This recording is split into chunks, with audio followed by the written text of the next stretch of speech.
بعض ممالک میں یا بعض ماحول میں سلام کی جگہ کلمہ درود استعمال کرتے ہیں. فارسی ماحول میں کہتے ہیں درود بر شما، مثلا سلام کی جگہ اس طرح سے سلام کرتے ہیں. تو کیا اس کا جواب دینا واجب ہے یا نہیں؟ حضرت آیت اللہ مکارم شیرازی نے فرمایا کہ درود بھی تحیت کی ایک قسم ہے، اس کا جواب دینا ضروری ہے.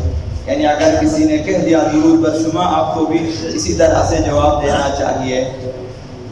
یا آپ کہیں کہ وعلیکم السلام، یا آپ یوں دوبارہ اسی طرح سے کہیں کہ درود بر شما، مثلا اس طرح جواب دینا ضروری ہے.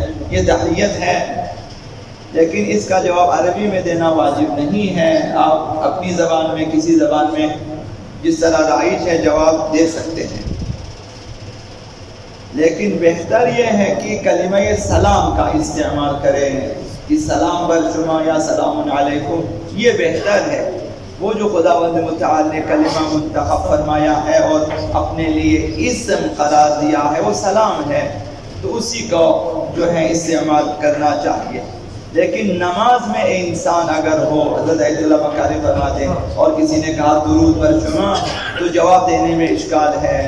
آپ نہ وہی کہہ سکتے ہیں درود بر شما، حتیٰ سلام کے ذریعہ بھی جواب دینے میں اشکال ہے، تو وہ لوگ نہ دیکھا سکتے.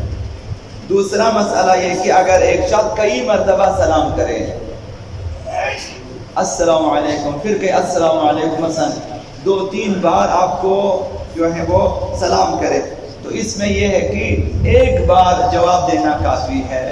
اب وہ بار بار سلام، آپ نے ایک دفعہ جواب دیا، یہ کافی ہے، بار بار جواب دینے کی ضرورت نہیں ہے. 2 احادیث کا خلاصہ اس ضمن میں ہے کہ اگر کسی نے آپ کے لیے سلام کہلا بھیجا تو وہ سمجھو کہ ایک تحفہ ہے آپ کے لیے، اسے قبول کرنا چاہیے. یہ سنت خداوند متعال اس نے عرض کیا، اور سنت انبیاء بھی ہے، اور سنت پیغمبر اسلام اور ائمہ معصومین. ان میں سے ایک حضرت یوسف علیہ السلام کے بارے میں ہے کہ روایت ہے آقا امام جعفر الصادق علیہ السلام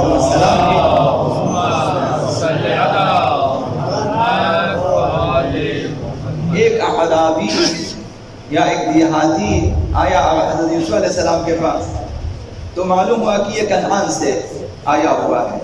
تو حضرت یوسف علیہ السلام نے جو ہے فرمایا کہ جب واپس کنعان جاؤ تو بلند آواز سے یعقوب کو پکاریں، اے یعقوب اے یعقوب کہہ کے پکاریں.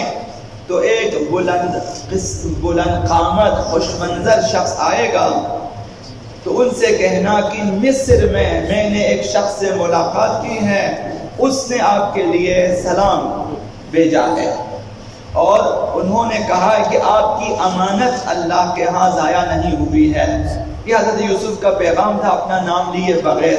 شاید یہ بتانا چاہتے تھے حضرت یعقوب علیہ السلام کو کہ آپ کا بیٹا یوسف زندہ ہے، وہ امانت جو امانت الہی ہے وہ ابھی ضائع نہیں، وہ ابھی نہیں مرا، وہ زندہ ہے. یہ شاید پیغام دینا چاہتے تھے.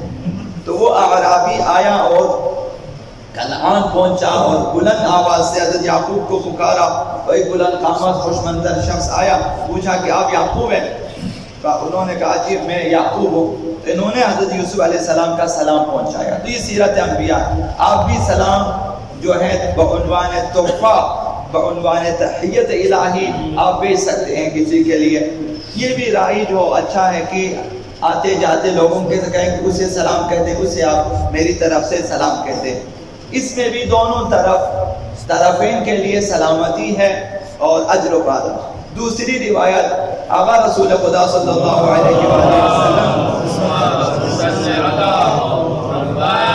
انہوں نے ابو بکر علیہ السلام کے لیے سلام بھیجا.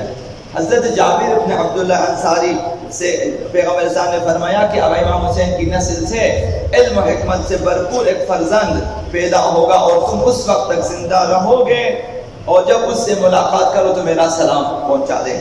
حضرت جابر انتظار میں رہے حضرت باقر علیہ السلام کے تا ان کی نابینا ہو گئے.